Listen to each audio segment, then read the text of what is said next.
Olá, questão 30, UEM 2020. A questão conta uma história, mas ela acaba focando na terceira lei proposta por Kepler. A terceira lei que é também conhecida como lei dos períodos. E ele escreve a lei desta forma aqui, ó, onde TP1 e TP2 são os períodos e dp1 e dp2 são as distâncias. Já no item 1, ele diz que essa lei pode ser reescrita dessa forma. Será? Vamos começar a brincadeira aqui, ó. Então eu trouxe para cá o que ele propõe no enunciado e agora um traquejo matemático. Então, o período na posição 1 dividido pelo período na posição 2 é igual à distância na posição 1 dividido pela distância na posição 2. Tudo isso elevado a 3 meios. 3 meios é a mesma coisa que 3 vezes meio.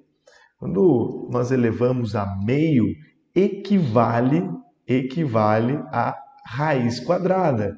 Então eu reescrevo assim, ó, raiz quadrada de distância da posição 1 sobre distância da posição 2. Só que o 3 ficou ali, então elevado ao cubo. Se eu quiser tirar a raiz quadrada daqui, eu tenho que inverter a operação matemática, né? Então eu jogo para o outro lado, invertendo a operação matemática. O inverso da raiz quadrada é o quadrado. Então, TP1 sobre TP2, invertendo aqui, vai ficar o quadrado, é igual a dp1 sobre dp2 ao cubo. Eu vou destacar essa conclusão porque a gente pode usar isso lá na frente, mas eu já vou reescrever aqui então o item 1. O item 1 diz que a equação proposta pode ser reescrita. Veja que ele deixou o 1 de um lado e o 2 do outro lado. Então, reorganizando o período da posição 1 ao quadrado. Veja, eu vou passar o dp1 dividindo. Então, dp1 ao cubo é igual ao período da posição 2 ao quadrado pela distância da posição 2 ao cubo. Foi exatamente isso que ele propôs lá no item 01. Então, o item 01 é um item verdadeiro. O item 2.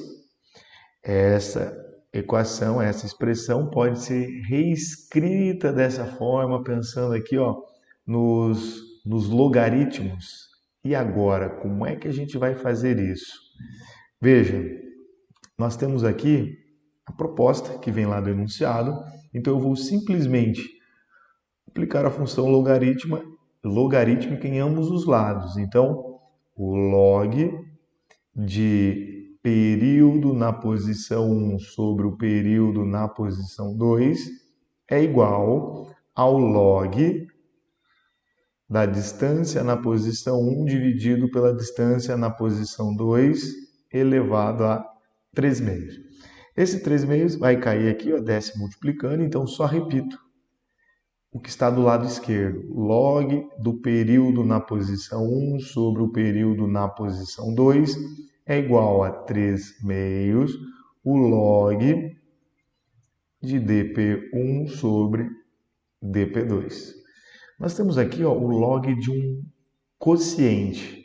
O log do quociente pode ser reescrito na forma do log da diferença.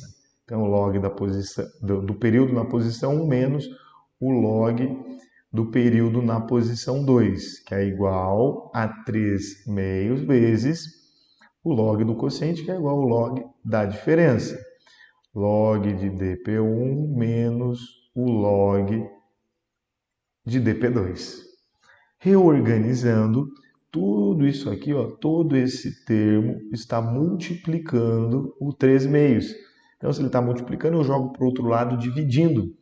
Então, 3 meios é igual ao log do período em 1 menos o log do período em 2 dividido pelo log da distância em 1 menos o log da distância em 2.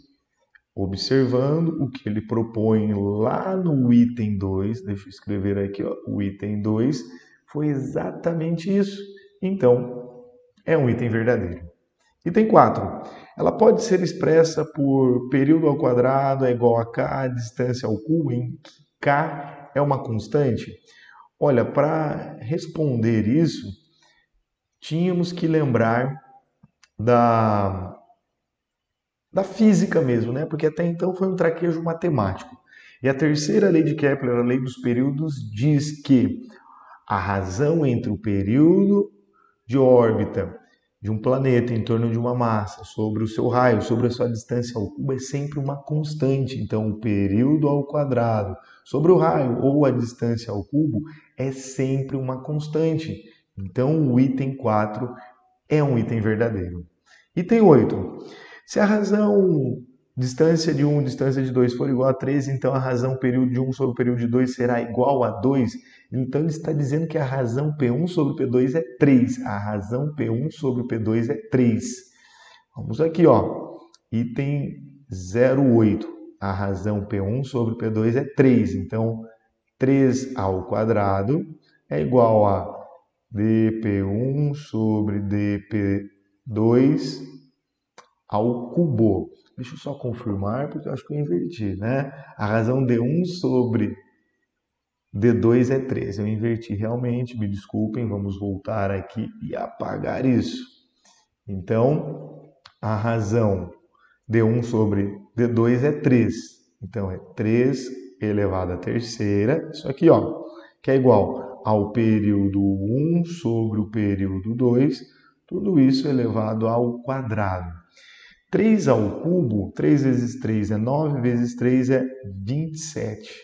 Então, o período 1 sobre o período 2 ao quadrado é 27. Ou o período 1 sobre o período 2 é a raiz quadrada de 27. A raiz quadrada de 27 vai dar em torno aí de 5 alguma coisa, ele está dizendo que dá 2, né? Então, incorreto o item 8. 16. A terceira lei do movimento planetário é válida apenas para o sistema solar? Não. As leis propostas por Kepler, aliás, as leis da gravitação, elas valem para quaisquer corpos do universo. Então, não é restrito apenas ao nosso sistema solar, vale para planetas que estão fora do nosso sistema solar. Então, aqui marcamos apenas 1, 2 e 4, então a soma é 7. Muito obrigado pela atenção, bons estudos e até a próxima.